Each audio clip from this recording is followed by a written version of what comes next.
Hey out there, rock and rollers. Welcome to the 35th edition of the Ugly American Werewolf in London Rock Podcast, recorded just off Abbey Road here in northwest central London. And this week, Action Jackson and I are going to review something new. Now, not a new band. Where in the world will we even find a new band or agree on one that we liked and wanted to hear? No, this is on a new documentary about a band we've covered before, and that's KISS. KISS is trying to wrap up their End of the Road tour to kind of commemorate their 50 years in the rock music business and all the amazing hits and live shows that they've done over the years. Of course, they're a band that have had a lot of lineup changes and a little bit of controversy, which would make for a good documentary. So A&E, who has this robust and long-running biography series, did a two-part, two-night special in late June on KISS. 4 hours long with the commercials, probably a good 3 hours long in total if you take all that out. And it had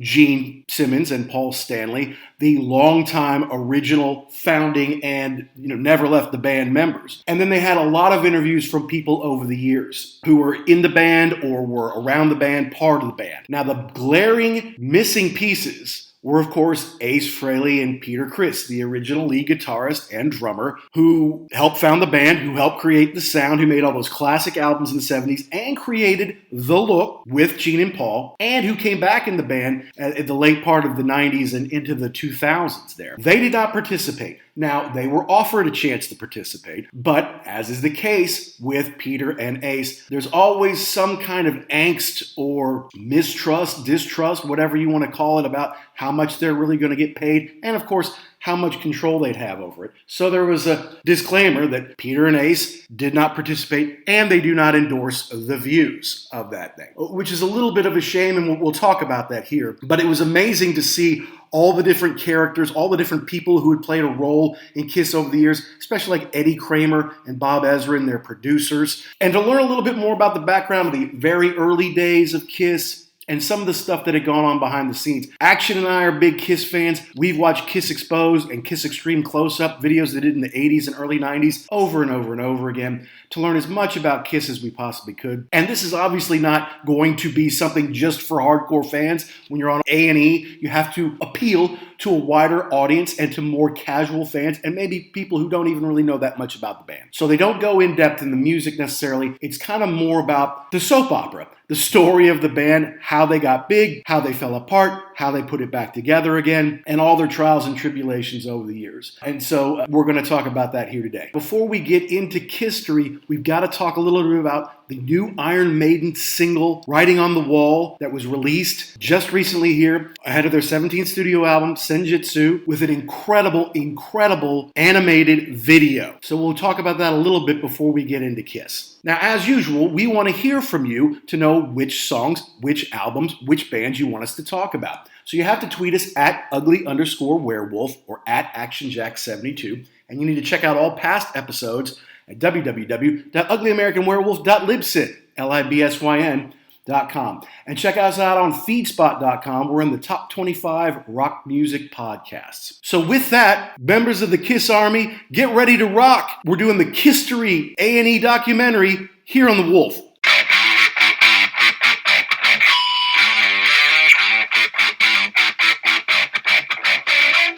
So the big news in our world is that Iron Maiden released a single from their 17th studio album, Senjutsu, which comes out here in early September. First song, Writing on the Wall. And it's an animated video that just kicks ass. It's an amazing little piece of film. And it's not a super long song. It's like one of their 5-minute runners, not like one of their 15-minute runners.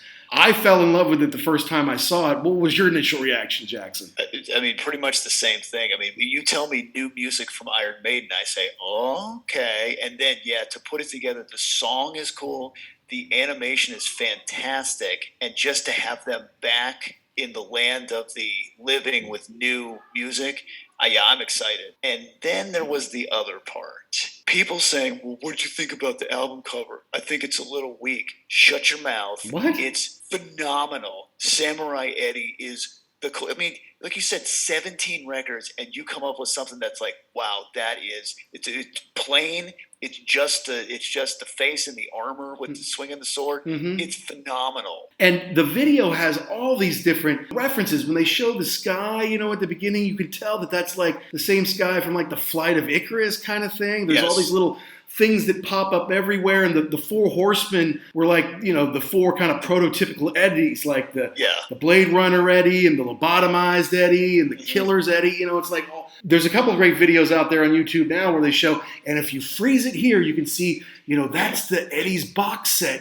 sticking out of the sand, like, and that's, whatever. It's cool. And see, to me, this is something they should have been doing for a long time, because I know it's a lot cheaper probably to just film the guys on stage going through the motions of playing it or whatever.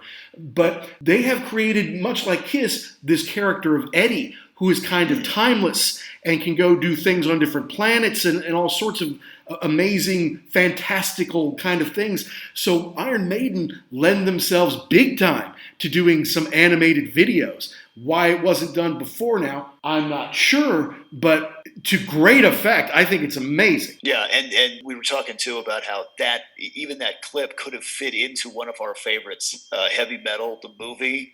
Just the way that it looked and kind of how it has a little mini story to it. They don't even really, there isn't anybody narrating.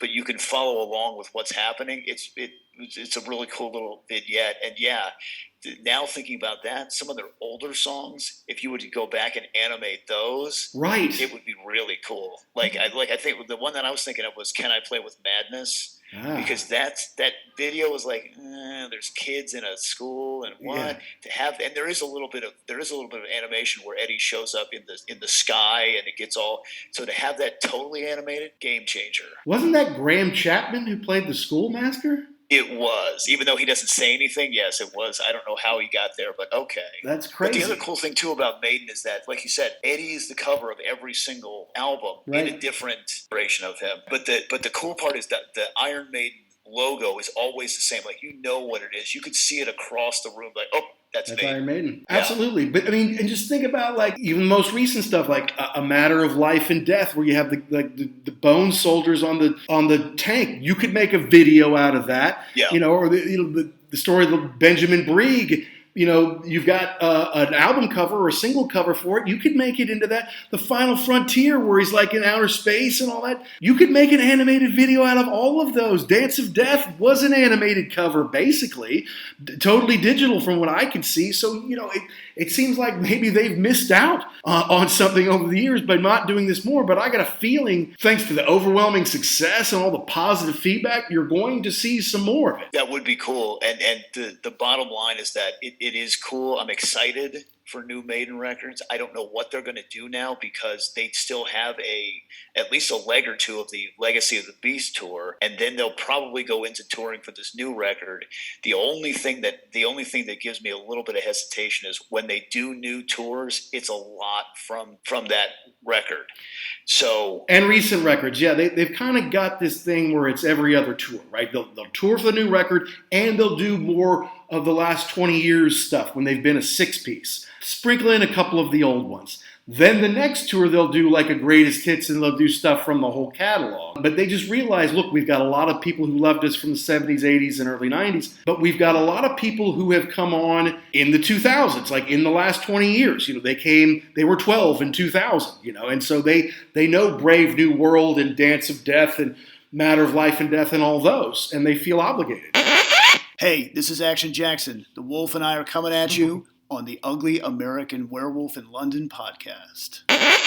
Tell me kind of your first impressions, without getting into real details of it. What are your first impressions and big takeaways from the Kiss biography, Jackson? Well, I was thinking about that, and just kind of set the stage a little bit. You and I watched the 1992 video, Kiss Extreme Close-Up, about 700 times. Over and over. Yeah, so I kind of feel like we were pretty versed in the early days of Kiss from that take on it. My first takeaway from this new one from A&E is that they really went into a lot more of the early days of Paul and Gene, which I thought were pretty cool. Gene coming over from Israel without his father, Paul being in an Irish Catholic neighborhood and always feeling like an outsider. So it was really kind of cool. The story of the two of them kind of finding each other and with both wanting to be, I guess, like everybody else at that time, part of the Beatles. As soon as that hit, of course, they freaked out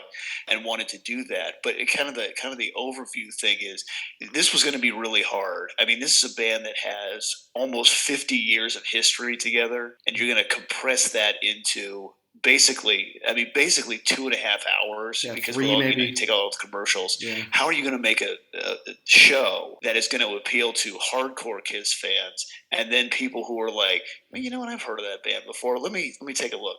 So I think overall, could they have gone deeper into it? Sure. I mean, they could have been 8 hours and we would have been happy. But I think overall they did a pretty good job, especially the early years. Yeah, I'm with you there. And it's maybe 3 hours once you take out all the commercials. And for hardcore fans like us, we watched Extreme Close-Up I don't know how many times.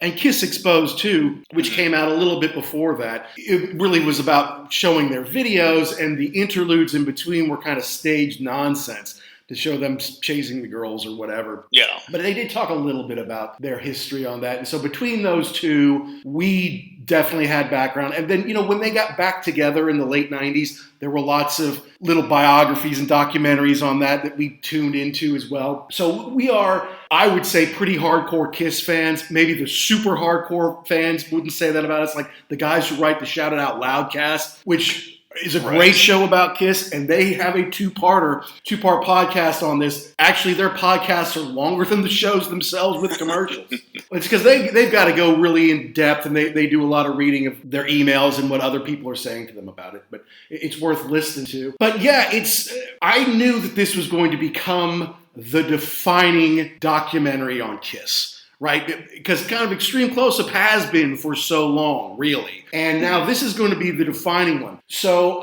I was hoping they would do a lot of background stuff. And the early stuff on Paul and Gene was good, absolutely. And it was there that I wish that Peter and Ace had participated. Because if you go through this thing, the first hour, they include clips of past interviews for Peter and Ace. But you don't really miss them not being in it. And I'm like, you know what? This is going pretty well without them, and you're still getting their voices heard. And obviously you're still seeing their faces on the TV. Like, it can work without Ace and Peter being in it. But maybe that first part where they were showing how they grew up, how they got into music, when Gene's like, I didn't really speak English, but when I saw, Ed Sullivan, I could hear the music and I could relate to that. That's what made me, want to get into music. Where's the Peter story? Where's the Ace story? That's left out because they chose not to participate. Yeah, and there was a disclaimer at the beginning of the show, and there was a disclaimer at the part of the second show, and I don't know. It made me feel like you're kind of digging at them. I don't know. I mean, I think that the part of the problem is that they didn't have any kind of they weren't going to have any control over how they edited it. So I don't know. I don't know what the relationship is now. It doesn't look like it's great, but you're right. I kind of wish I would have known. They talked a little bit about Peter Criss being in the band, and they called him and said, "Would you do anything to make it?" Yeah, I'd do anything. Would you wear a dress? Sure, no problem. But just that hunger. But the Ace part was like, yeah, he kind of showed up, and he, Gene does his, hey, what's going on, man? That's me. And Paul called him a kid. This kid comes in with one orange sneaker and one red sneaker. Yeah. I'm like, aren't you about the same age? He's a kid. I don't know. But I think the problem is that, or not the problem, but maybe Gene is so much of a bigger person. He just always saw Ace as the kid because he's this little skinny dude. Yeah. But I would have liked to have known a little bit more about him, and maybe just an overview of Ace's life, zero to there, just to get a little more information on him. And I've read No Regrets. I've read his biography, his autobiography. You can get all that stuff. There's a lot of stuff out there, but it was just a shame to me that those two weren't involved. And look, they were offered the opportunity to participate. Mm-hmm. And they turned it down based on the amount of money they were going to get from it. And like you say, whatever control, they weren't going to have editing control. They're not a full share member of the band. That's all going to come down to Paul and Gene and the producers of the documentary. So they're worried that they're not going to get their fair say in it, and they're not going to be paid the way they want to, which, you can say that's petty or whatever, But, it is what it is. People want to get paid, and they have some bitter feelings about the way they've been compensated in the past. And we can get into some of that as we talk about the show. But it's just like, I know that this is now the gold standard. There's not going to be another one in 2 years that's 4 hours long on the history of KISS, right? This is it. So their participation would make sense, although I think it came off very well without them doing anything new, and they had lots of interview clips from over the years, so their voices are heard. They're in there, but it's kind of a shame to me. Yeah, I think you're right. It would have been better if they had been part of it. I don't know what the relationship is now. I mean, Paul had hinted over the past couple of months that, hey, anything could happen on this tour. These guys could be back. There's no way they're coming back now. I don't think. I think that the relationship now is so far away from anything that it just couldn't. It's just not going to happen. So it's sad because, I mean, when you watch this documentary, at one point in time, these four guys ruled the world of rock and roll, and it would have been cool to hear their side of the story. Just, I mean, even if they didn't really add anything, like any revelations, it would have been cool just to hear their take on the same events that were going on. Yeah, and to see them now, like we see Gene and Paul now, as they are. Yes, Peter's retired for the most part. Ace is still touring. He's going to open for Alice Cooper this fall. Hopefully you get to see him. And, the other thing I took out of it was there was not that much to do about the music, to be honest with you. And as KISS hardcore fans, they talk about, the demo and what became most of the first album. They talk a little bit about, how they made Rock and Roll All Night, and they talk a little bit about once they got Bob Ezrin in and how they crafted Detroit Rock City and Beth and some of the songs off Destroyer. Mm-hmm. But then after that, they kind of gloss over the music. Because, yes, Destroyer was great, and then they did Rock and Roll Over, and they did Love Gun, which propelled them to be able to do Alive 2, which we love. That stuff just doesn't even brought up. It's more like, okay, now this is when the tensions in the band start. Right? And then even when they go to Creatures of the Night or Lick It Up, which are harder rock, now they're changing back to getting to their core. They don't focus on the songs that much. They kind of talk about the turmoil around the making of the albums, who was really participating and who wasn't, versus this was the quality of the music. Yes, you're right. They did talk a lot about Destroyer and Bob Ezrin pretty much being the architect of that, and him saying Beth is going to work, we're going to put this out, and kind of how that evolved. But yeah, after that they touched on the solo records, but only again to the turmoil, and then they skipped right to I Was Made for Loving You again. Not really so much about the song, but how that kind of caused even bigger riffs. And then, yeah, you're right. So again, but if you go into, well, here's how we wrote, all of these, here's how we put together Rock and Roll Over, I think most people would have been like, okay, I can't, I'm not a huge fan of the band. I just kind of want to see the story. You kind of had to keep it moving along. Right, you're right. And when you do an A&E biography, it's kind of casting a wide net. Right. It's going to get the hardcore KISS fans who are going to gobble up anything with the KISS on it. It's going to get the fans who were, I liked them in the 70s and I tuned out. It's going to get, the folks who were like, yeah, I guess I could learn a little bit about them, who never really knew about them. So I understand they're not going to go in depth on the music or necessarily on every big track. And the fact of the matter is, KISS didn't have that many hit singles. They have a lot of gold and platinum albums, and they're an incredible live show. And that's kind of what they showed in certainly the first hour to hour and a half was, once we got our look and we came up with the sound, then we started to become this live act that has changed the world and continues to this day. But so those were kind of my biggest takeaways, in that it was well produced, it was good. I think it humanized Gene a little bit. I don't think Paul came off as good as he could have, maybe, and it's a shame that Peter and Chris chose not to participate. Well, the one thing one of the big takeaways that I had from that part was that in the extreme close-up video, it seemed to me, and it's been a while since I've seen it, but it really seemed like Paul and Gene said they came off like, well, these guys just couldn't hold themselves together. Paul and Gene and I, we were the kind of the rocks of the band, and they just couldn't handle themselves.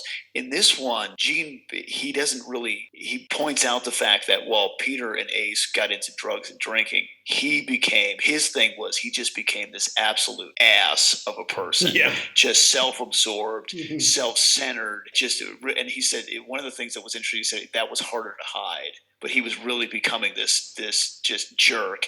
And then Paul kind of alluded to the fact that he never wanted to be off stage. He got addicted to the fame. He didn't want to go home and be Stanley Eisen. He wanted to be Paul Stanley, the star child, even though he was still this little kid, not little kid, but he was still this kind of insecure dude off stage. And so you're right, Paul. I think Paul could have come off better, but at least they kind of admitted that this was once it got rolling, once it got really out of control, everybody kind of had the demons kind of came out in everyone. Yeah, that's right. And it was interesting the way they kind of put it to the marketing. Once they started to get all those products, once they started to license so many different things and they started to make all this money, that's when the wheels started to come off. So, first 30 minutes is kind of about Gene and Paul growing up, moving to this country, all that kind of thing. Paul growing up without a right ear, which I didn't even know till he wrote his book a few years back. Yeah. So it's like, you're growing up in New York City without an ear. Kids are going to give you an earful of it. Plus, you're a Jewish kid in an Irish Catholic neighborhood where some of those Irish Catholic kids, their dad and uncles didn't come back from the war, but they got you with this no-ear kid. He would have to take a lot of guff, throughout his childhood, and it will make you sensitive and insecure, and it has played out his whole life. You can kind of tell that. Right. And then you had, on the flip side, you had Gene, who was this, a guy from Israel who, like you said, didn't even speak English. I can't even imagine having to try and fit in, and he's this big kind of goofy looking dude as a kid. Yeah, it was interesting to see how that came together. Yeah, and at his size, never really played sports. It's like, he's going to be an outsider, right? For sure. But then it was cool to see them, in Wicked Lester and with Bob Cornell and how they got together. And I thought it was cool to see them sitting, on those couches next to each other, Jackson, kind of talking face to face. In exposed and extreme close-up, they're always, set up, sitting next to each other, very scripted kind of thing. And this was more them just kind of a little more casual. Hell, Paul had his shoes off. And that's something that trended on Twitter, like Paul's feet trended on Twitter because he was sitting there without shoes on. But the fact they're just kind of rapping about some stuff that was going on in their lives, I thought that was cool. And how they explained how they got studio time, how they, they would sing back up on albums, they get paid, and then somehow they had the gall to demand, all right, instead of money, give us studio time and get Eddie Kramer to produce our demo, who worked with Jimi Hendrix and the Beatles and Led Zeppelin. Like, how do you even make that ask? But they got it, right? Right. And the whole thing, too, about how he used to hang around the bodega smoke shop in New York City. And finally, somebody said, oh, yeah, the guy from Electric Lady was here. And he just wouldn't give up. He just kept calling him and calling him and calling him. And, it was just that drive to be famous. That's all they wanted. And then the other cool thing, too, was, like you said, seeing them evolve. They didn't really know what they knew. They wanted to make music. They knew they wanted to be famous, but they kind of, so they were trying to do the New York Dolls look. And that was disturbing, to say the least, to see them in drag. It's just like Paul said, those dudes could pull it off, but we couldn't. We were like linebackers trying to do this, but they were just trying anything they could to find their way. And I thought it was interesting, too, about the Wicked Lester stuff. He's like, whatever was popular. You have flute, put it on there. Yeah. This, put it on there. Like, they were just kind of, just finding their way. There's a trumpet on a hit this week. All right, let's try trumpets on our thing. Like, exactly. Really? Exactly. Trumpets? You listen to the thing and say, well, this is terrible. This is just a mess. Nothing goes together. But that showed they wanted to make it whatever it takes they would do. And we'll see that throughout. Like, what do you think I Was Made for Loving You was about? Well, disco's popular, and they're on a disco label. So I can write a disco song. Huge hit. And I know it alienated a lot of fans back then, and it still alienates some now. I got to tell you, I love I Was Made for Loving You. I did. And the whole album, the whole Dynasty album, love it. Can listen to it just as much as I can Destroyer. But it was good to see also in those early stages how they found Bill Aucoin to become their manager, and he really helped them with their stage show, as did Sean Delaney, who I didn't realize was Bill Aucoin's boyfriend. Like, that's how he got into the picture. And they didn't really go into it at all. They only said it one time. that he was, they said boyfriend. I'm like, interesting. I wonder if that was part of the thing that drew them all together, was that these guys were outsiders. In the 70s, being gay was not cool. I mean, it was something you had to kind of...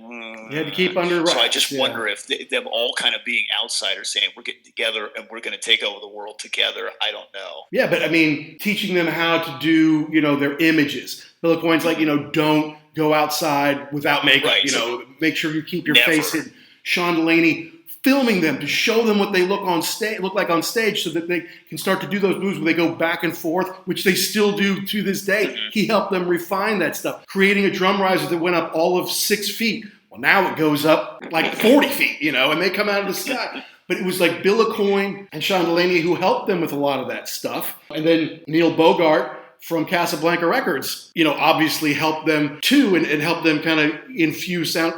Bill Coyne helped Gene learn how to spit fire, so he could spit fire during Firehouse. There's never been a Kiss show without it in 45 years, So it was cool that they were sharing, who was responsible for this. Because in those previous ones, it was kind of like, we invented this, I invented this, we did all this, it's all from us. Yeah, I thought that was really interesting, especially the Destroyer stuff, because they basically just said, Ezrin pretty much just told them what to do, and they thought it was great. Yeah, I'd never heard that before. It was always like you said, yes, this was all our idea. We did everything. We came up with this. You had help along the way.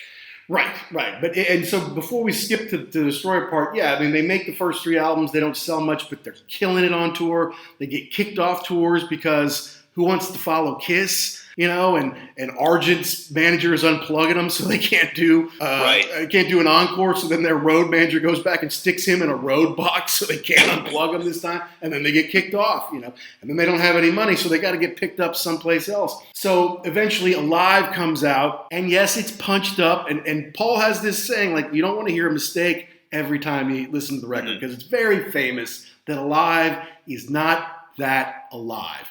And they even pump in the crowd sound is not necessarily live, or it's cold from different concerts. They have the ebbs and flows, not all the guitar parts, not all the singing, not all the anything really is live. But it's a killer album, and then it launched them into the stratosphere because they're not selling much. They're selling 60,000, 50,000 copies, and all of a sudden it goes gold, platinum, double platinum, and this is a live album. Yeah, and Gene pointed out that they were the second album to ever go platinum behind the Eagles.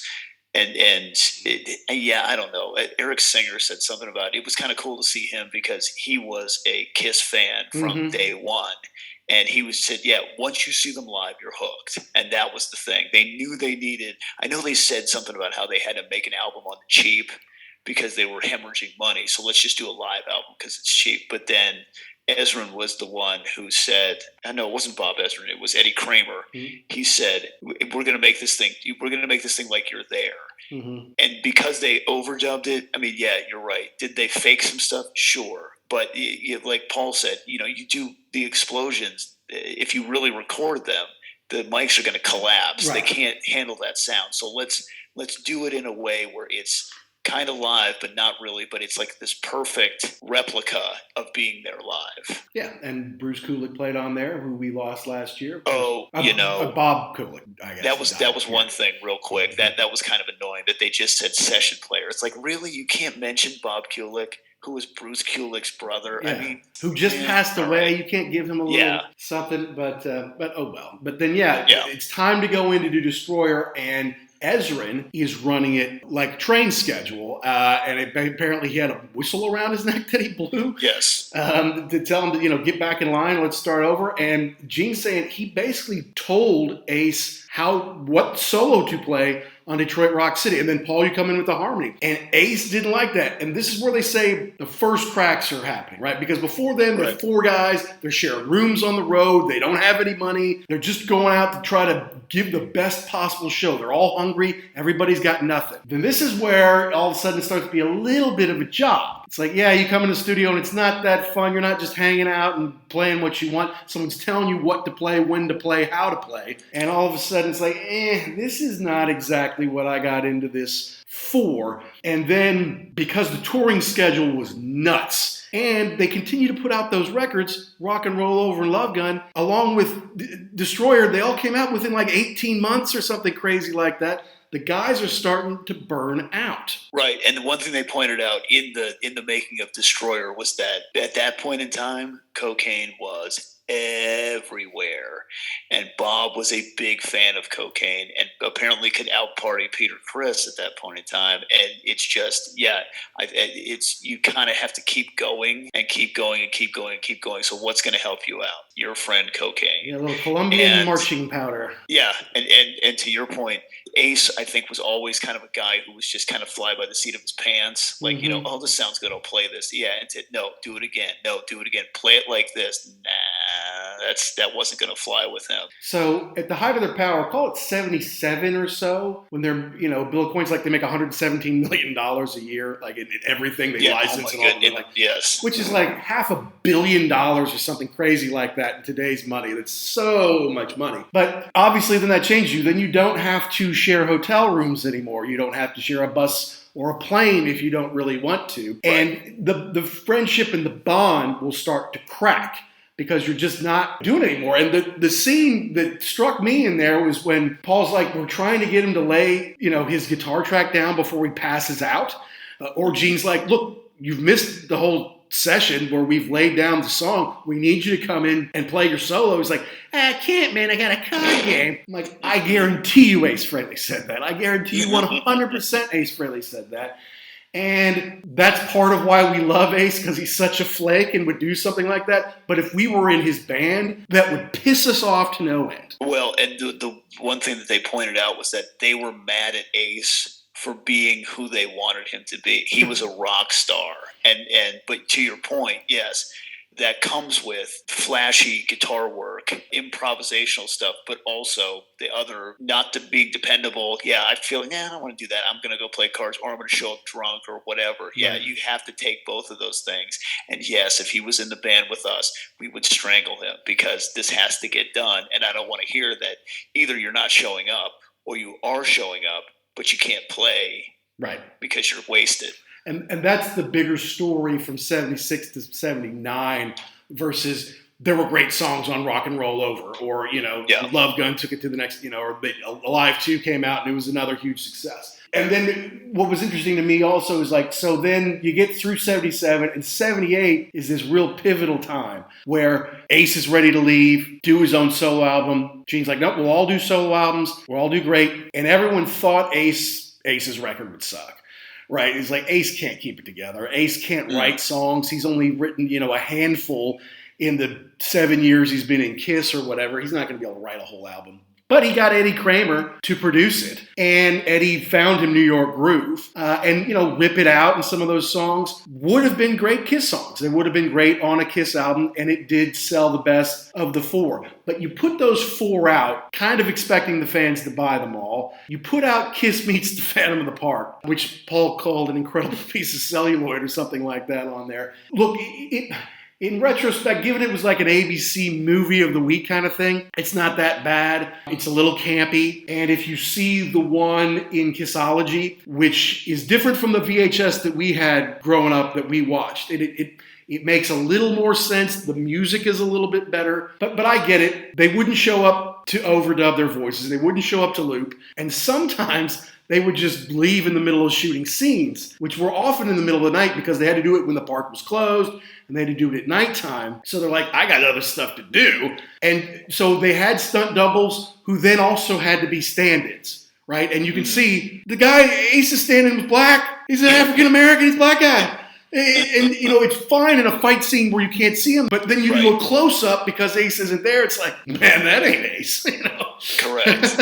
And they said, too, I think Paul said that, they showed up, no one had read the script. It didn't really sound like they were all that excited to do it.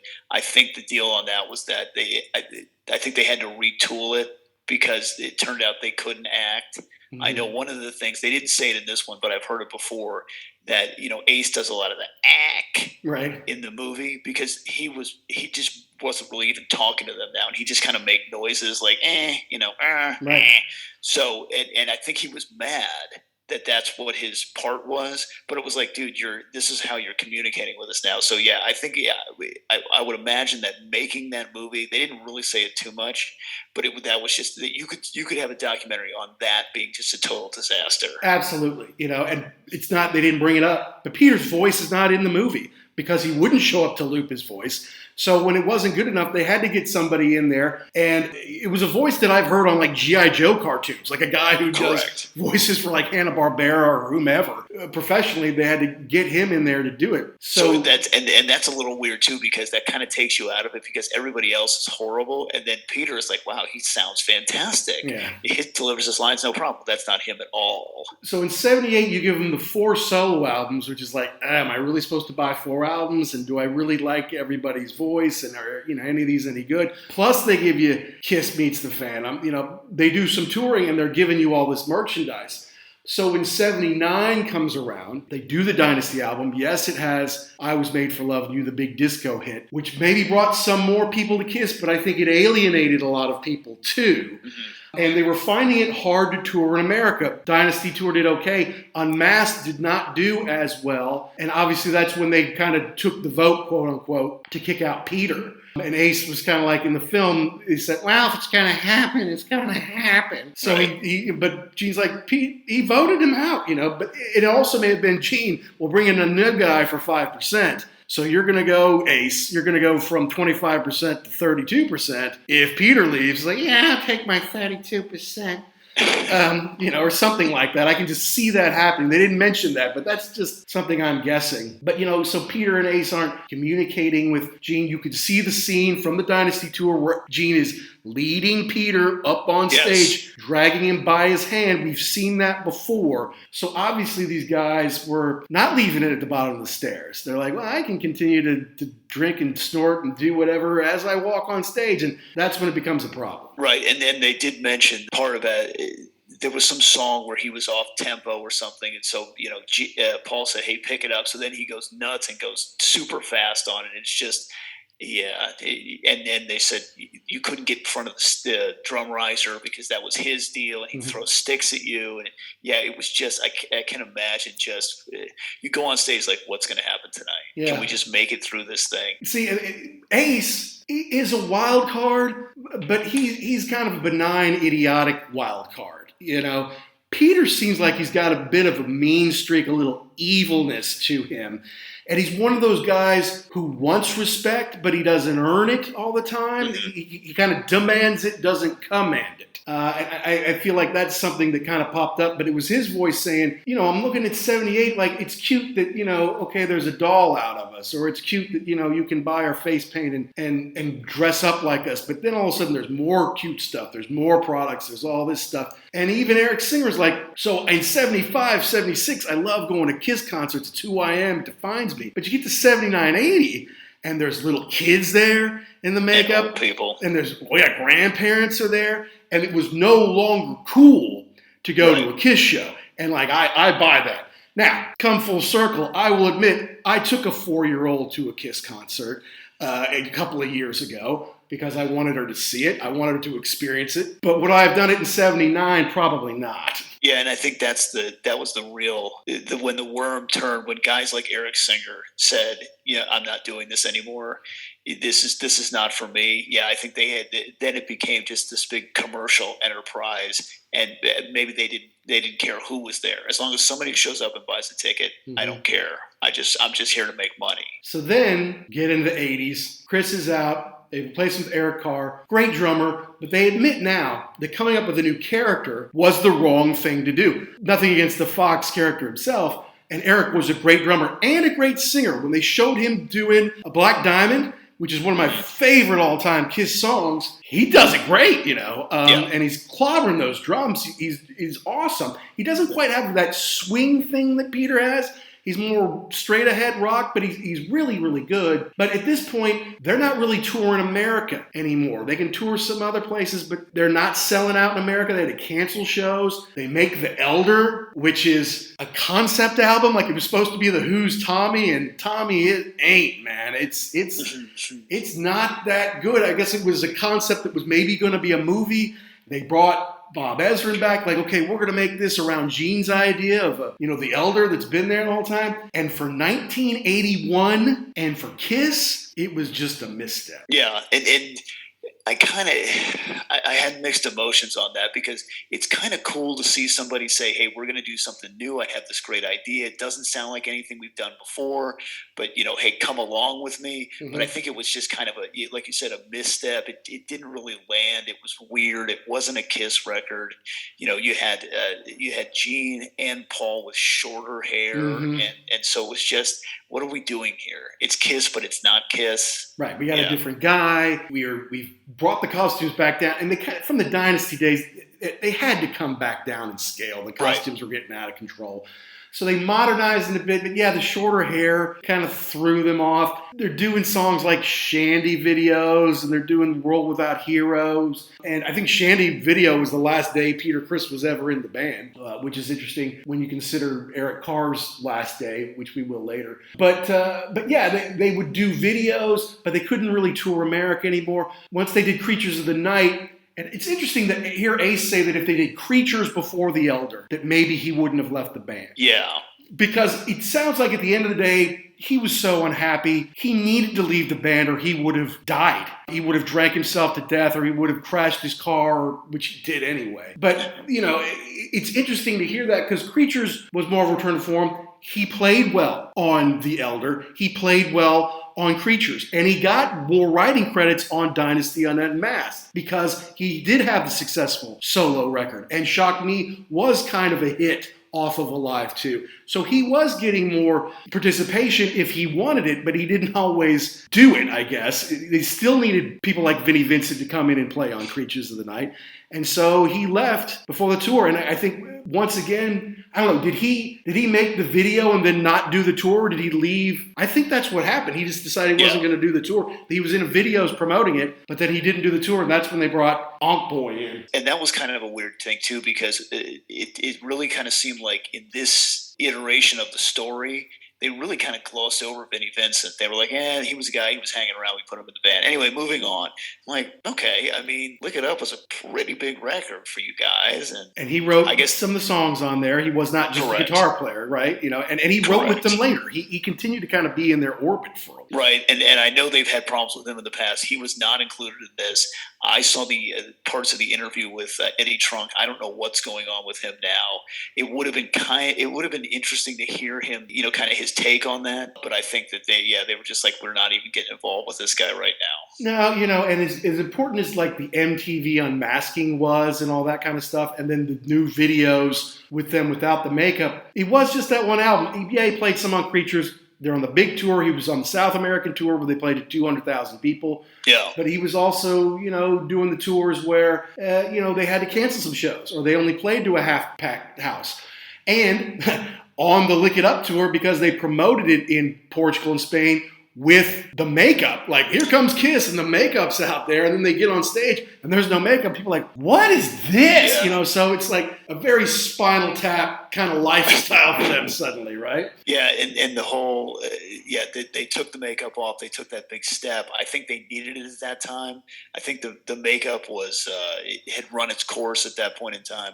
I did like how Paul was saying it was a misstep to bring in new characters because people were like, what's going on here? We don't know this. But that was an interesting time in the band because they were definitely shifting to a new dynamic of how they were going to write songs and portray themselves. But don't you think they had to make new characters? I mean, it's one thing to do now, have Eric and Tommy dressed up in the original makeup. But to do it back then, I think would have been so wrong. I mean, as much as a misstep as it was, I don't feel like they had any other choice. You got a new member. We're not going to put him in the same old makeup. Yeah, correct. You know what I mean? I think at that point in time, if they were going to continue the makeup, that was the way to go because, people would have flipped out. Wait a minute. We all know it's not like you didn't know who the person was. I get it that they had makeup on, but you knew the cat man was Peter Criss. Yeah. And it comes some other guy. No, that would not have flown. So, and they kind of gloss over the 80s, which is kind of a good thing because, they go from, all right, Ace is in, now Ace is out. Now Vinny's in, now Vinny's out. Now Mark St. John's in, now Mark St. John's out. Then they get Bruce Kulick, and I think Bruce comes off very well in this documentary. To me, he was always the odd man out, which is kind of too bad because he was the longest tenured member of KISS. His time from 1984 to 1996 was longer than Ace's originally in the band, at least from the time of recording started. And I guess Tommy has maybe become the longest tenured member at this point as far as lead guitarists go. But, he took over after they had some revolving doors there for a while, 3 different guys in just a few years. And he's a great musician. He can sing pretty well. He's a professional. He shows up, took them into the 80s, get them out of that glammy stuff, back to the black leather of Revenge, take them to MTV Unplugged, and then they get back together with the original band, and he's kind of the odd man out. He just has to go split. But his insights were good, and the way he talked about being the odd man out, he was very gracious about the whole thing. Yes, and he was always kind of the workhorse. Never complained, like you said, showed up, very professional. And even in this deal now, he didn't come off as bitter. Like he came off as like, waxing poetic about his time in the band, and you really grateful that he got that made him who he is today. I think he's in Grand Funk Railroad now, and has been a professional musician for years. But just kind of like that sad, like looking back on it, I think there's part of him that kind of wished that he was part of the reunion tour. But they didn't really explain why he wasn't, that I remember. But just a real solid dude. But the one thing in the 80s that I wanted to touch on real quick was they kind of went back to the Wicked Lester days of, okay, what's popular now? Let's just do that. Instead, I think Tom Morello said in the 70s, they were out in front. They were leading the pack. And in the 80s, they were kind of like everybody else. Right. And the thing that really keyed into was Gene Simmons saying, when they took the makeup off, that was the right thing to do. But he didn't really fit in anymore. I'm the demon when I come on stage, and I got my moves and the tongue and the blood, and now I'm just goofy Gene Simmons. Right. Paul Stanley can go toe to toe with John Bon Jovi and the Pretty Boy Rockers. I'm not that guy. I'm a big, goofy Jew from Israel who's like 6'2". I'm not that guy. I feel very self-conscious, and that kind of made him, because I always took it like he was like, I'm just kind of sick of this. I'm going to do something else. But he kind of came off like, I really don't know what to do. I don't like this anymore. I don't want to be that guy. I can't be that guy.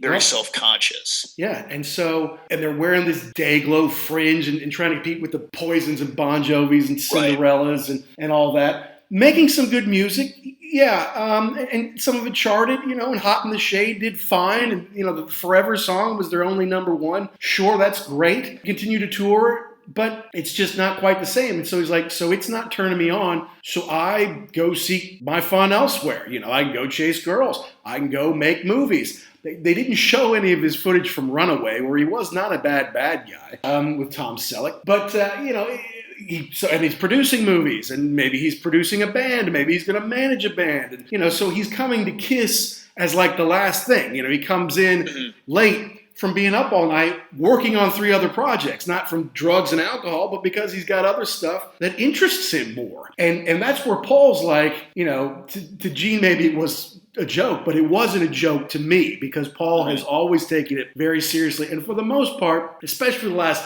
20, 25 years, and maybe the last 30 years, Paul has really run the band. Paul's the band. Gene's kind of the brand. His face and his attitude is kind of what sells KISS. But as far as making it go, I think Paul Stanley deserves all the credit in the world. Correct. Yeah, I think there would be no KISS today without Paul Stanley. You're right. He was the one it was the glue that held it all together. But again, it just seemed like at that point in time, the band was kind of on autopilot. They weren't really like, okay, we'll make time to make a record. Sure. Here it is.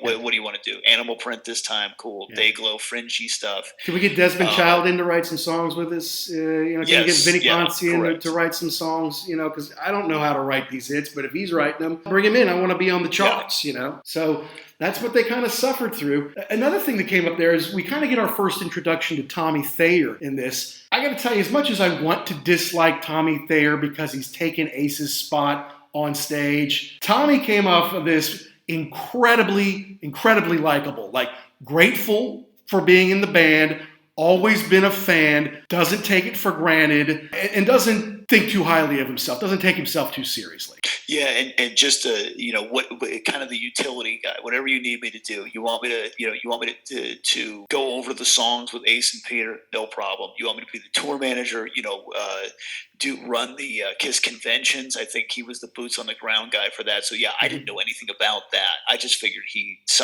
got into the band because they liked him, or he had been in a KISS tribute band as Ace. So I mean, they knew he knew the stuff, but I never knew he worked for the company that intently. Yeah, and Paul sometimes calls him Tommy Kiss fan because he grew up a big Kiss fan and knows all this stuff that they've forgotten or wasn't important to them. But yeah, that was interesting to me because there's kind of the famous story. Once they get back together, they don't think Ace is going to make the show. Like he's a plane ride or 2 plane rides away. He'd had to have like some kind of surgery or he'd be at the doctor, whatever. And they're like, Ace misses flights. That's just kind of something that Ace does. And it's like, this is the last chance for him to get here. And so they had Tommy, who was his guitar tech on the tour, like ready. Okay, put on the stuff. And they had one ready. And I bet they had a Peter Criss one ready too for Eric Singer, just in case these guys couldn't do it for one reason or another. The show must go on, That happened, but then Ace showed up at the last second. He said, what's my guitar tech doing in my gear? And I was like, well, it's because Ace, you're unreliable. You always have been. And what's shocking to me, and I guess it shouldn't be, but what's shocking to me is that after years, once they finally in 96 through 99, or however long it lasted, do the reunion, Ace and Peter regress back into their old ways. They're like, okay, finally, I got back into the big time. I'm making a lot of money. It's okay that I'm not making as much as Paul and Gene. I'm making a lot of money. It's all first class. We're having fun again. No, Ace has got to become a bigger drug addict and drunk than he ever was before. Peter's got to be a jerk. He's got to complain about more stuff than ever before. He's got to whine about more things than ever before. And it's like, dude, don't you know you're replaceable? And there's, a clip where Peter's like, you can't replace me. The fans will never stand for it. I'm like, don't be so sure, Peter. Because we just got our taste. I saw him a few times on the reunion thing. I saw him all 4 of them. I saw one time that had everybody but Peter. Eric Singer was in, but Ace was back. I may have seen him one time without Ace, but with Peter. I'm not 100% sure on that. Because they don't go into the detail of when people were in and out. It was just basically that one day Ace got drunk, told Peter he was making more money than he was. It pissed Peter off and he split. Right. Basically. Right. And there was the whole thing about how they were going to go to Australia and they told Peter, we'll pay you $1 million. And he's like, no, I want exactly what you make. He came off as a guy who, and we touched on it before. He's a glass half empty dude. It's just whatever he has, he doesn't have enough. But to me, the whole thing with the reunion and Ace was, let's go out and tour and we'll do 25 shows. And he was like, okay, cool. Well, now this is going so well, we're going to add some more shows and some more shows and some more shows. So I think part of it with Ace was that I didn't sign up for this. I can't take this anymore. This is going to kill me. And that's why he had to leave. And I'm sure the money thing played into it also, but I think it was the fact that they were kind of making him the bad guy. Was like, come on, everybody wants to see this. We need to do more shows. And he just said, this is not what I signed up for. This is too much. Yeah, Ace has never been a workaholic. He may be a few different kinds of kaholics, but workaholic is not one of them, Because, I got a card game. I can't play on Destroyer. I got a card game. The other thing, too, you got to remember is that for Paul and Gene, they had been doing these big tours the whole time. Right. And Paul and Ace and Peter had not. So, I mean, again, they the whole thing about how they got back together, like, you guys know the songs? Yeah, we know the songs, no problem. You didn't know the songs, not to play them on stage. Right. So I think it was, can you do this tour? Yeah, no problem. I got this. And then you get into it. And they touched on the same thing on that Duran Duran video with Andy Taylor, about how he just didn't have it anymore. He didn't have the strength and the stamina to go hard every night. And I imagine it feels horrible because you feel like you're letting them down, but you just say, I can't. I mean, once, cool. 3 nights in a row, this is killing me. Yeah, and they cashed in big time, and they were huge shows. I mean, they're playing baseball and football stadiums and basketball arenas and amphitheaters that are filled to the back lawn, huge shows. And it's not like we're going to do 25. No, they're doing like 125 shows. And the next year, they're going to do more, and they're going to do more because the money was out there, and it was in demand. And that's why, to this day, you hear people say, are you going to bring Ace and Peter back?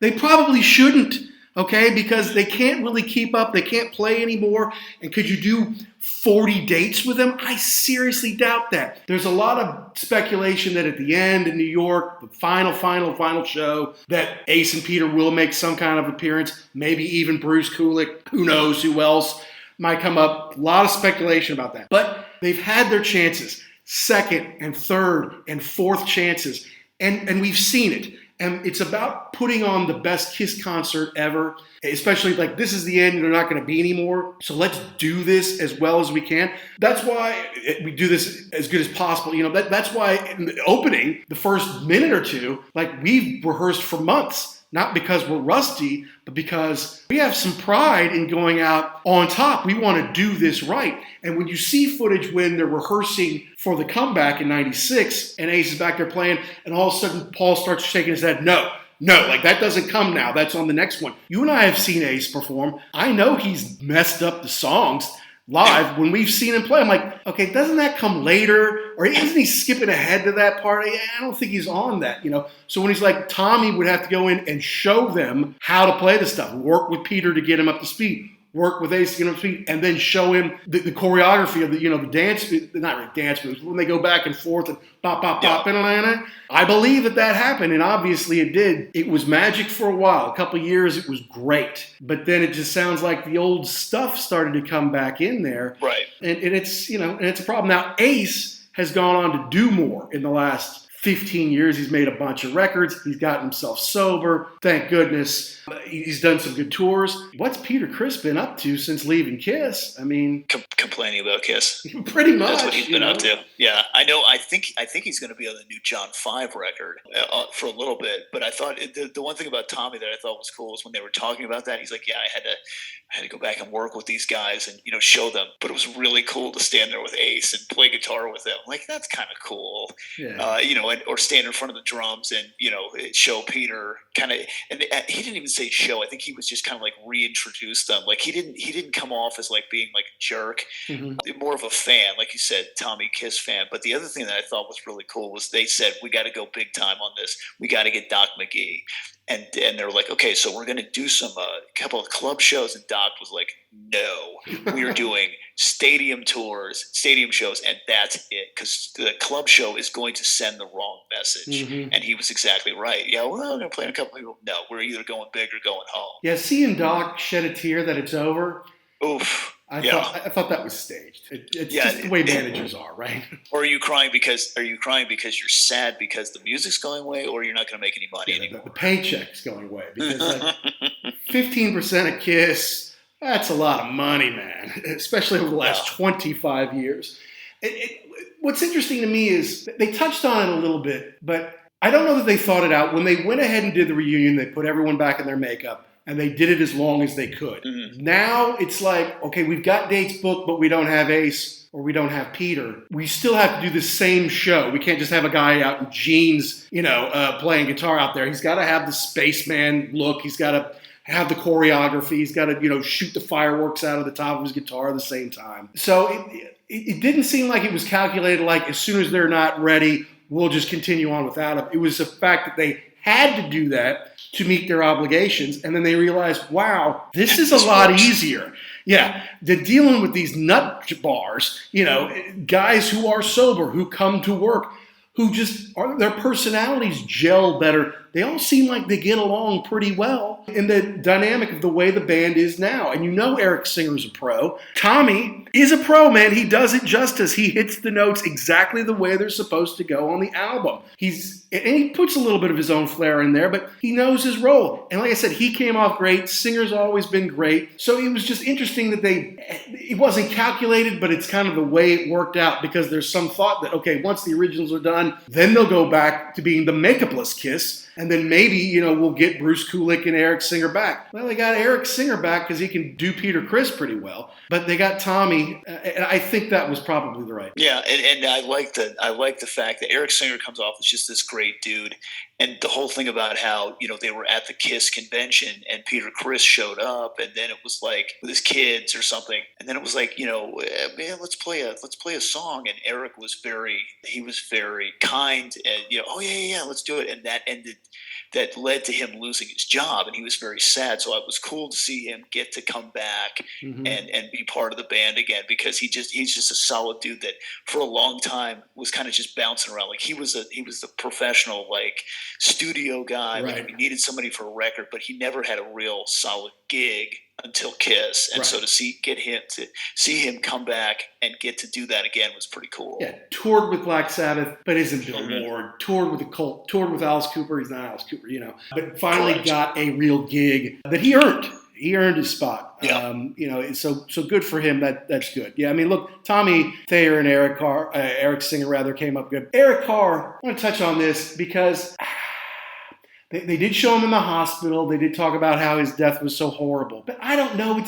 They kind of wound up, with him, mooning him in the hospital to say goodbye. I'm like, is that really the lasting image? And they kind of harped on the fact that he really wanted to be in the God Gave Rock and Roll to You video. Like, he's already sick, he's dying, and he knows how KISS works because he was there when they got rid of Peter and he came in. It's like, if I don't play, I'm out of the band. But Gene kind of said, like, he begged us to be in the video. I'm like, was he begging you, or did he ask you, come on, let me do it? Begging makes it sound like he was groveling, Gene, where it's his gig until he physically can't do it. But he was in the video, and he died very shortly thereafter. Yeah, and unfortunately for him, they didn't go into a whole bunch of that, and I think you're right.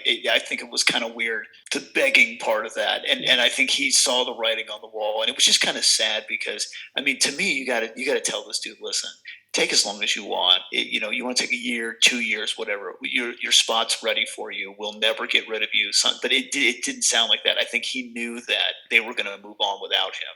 And so, yeah, that part was kind of sad. But overall, I thought Gene showed more humanness. Gene's always come off as, Mr. Larger Than Life. I've banged thousands of women. I've invented everything. I'm worth hundreds of millions of dollars. I'm, God's gift to everything. And he showed a little humility.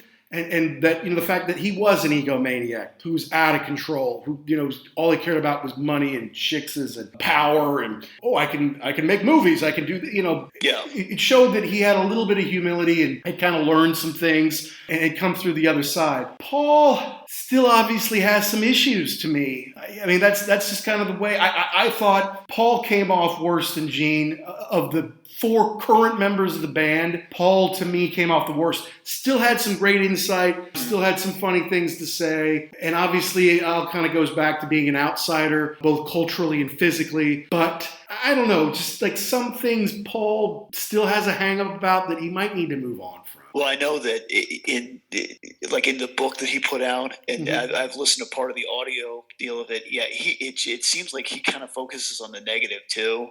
Like, instead of saying like everything is, Peter Criss is a drug addict and Vinny, he played too long on stage. It's just, yeah, can't you be happy for what you got? I mean, you got everything you ever wanted out of this deal.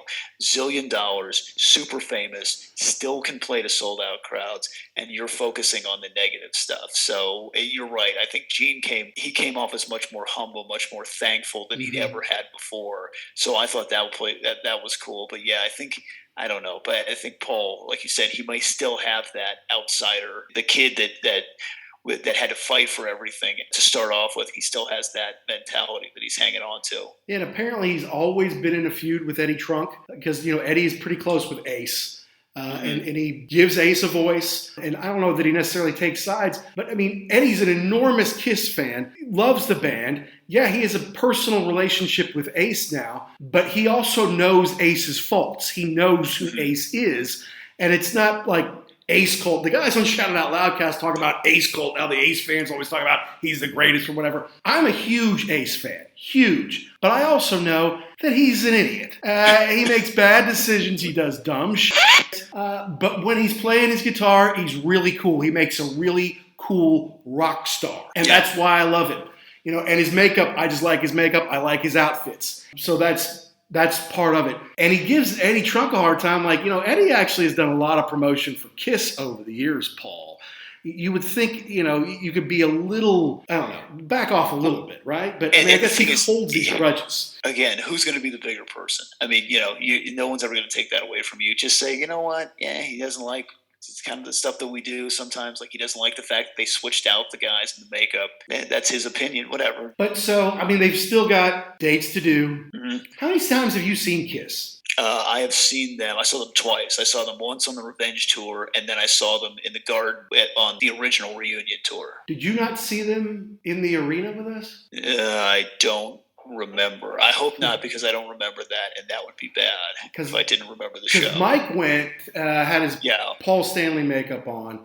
Okay, no, I did not go to that show. I don't remember that. I saw them. I don't know how many times I've seen them. Again, my tickets were packed away. Apparently they're okay, which is good, but I don't have my tickets. I know I saw them on Revenge with You. I know I saw them at least twice on the Reunion tour, once in Jacksonville and once in Orlando. Mm-hmm. I saw them later once I moved to Louisville, and I think it was still the whole band. If not, it was close. It was like everybody but Peter, I think. And I saw them. They did a co-headline tour with Aerosmith, which was cool, and I figured that would probably be my last time. And then, because I've spent the money on Kiss, right? I've got the videos, I've got the records, I've seen them 5 or 6 times with makeup, without, original band, replacements, all those. But then I have a child, and I show her Kiss and Scooby-Doo, the Rock and Roll Mystery Fun Park, whatever that one was. It's really well made. She gets into the music because she loves Scooby and she loves Kiss. So when they said, this is it, this is the end of the road, and they came to my town in Louisville, I said, okay, I'll take her. I want her to have this experience. She didn't make it through the whole thing, but at 4, she made it more than halfway, which is all I could have really asked for. As soon as Jean started spitting blood, she's like, I think I need to take a break. And her mother's like, you know what, we're out of here. I'm like, you know what, that's fair enough. I take that back. I did see them on I don't know why I forgot about this, but I did see them on the end of the road in Jacksonville with my brother-in-law. And so that was, the show was good, but the crowd was terrible. Yeah. The crowd was just, they were just like, they were sitting down. I'm like, what are you doing here? I'm standing up through this whole thing. If you can't see behind me, I'm sorry. Right. But yeah, the show was great. Well, then of course we moved to London, and it turns out they're coming to London. So I'm like, all right, I'll take her this time. This time she didn't make it nearly as long. It was like, we got there a little early, and we sat through like nothing. For like 45 minutes of nothing. And then they finally got on there, and I think she was just tired. We'd taken the tube over there, and we're taking pictures outside, and we're dancing early, and I think it was just too much for her. So I've probably seen Kiss for the last time. If they play London or whatever town I'm in one more time, and the Wolf Cub really wants to go, and she promises me she's going to stay up through the whole show, because it's hard when you're 4 or 5. Now she's 7. Next year she'll be 8. Maybe she could make it through the whole thing. I'll leave it open to maybe one more, but it's not really for me. It's for her. Yeah, I think I'm done unless it's something super, like, we get to go together or something like that. Yeah, right. I think I'm done.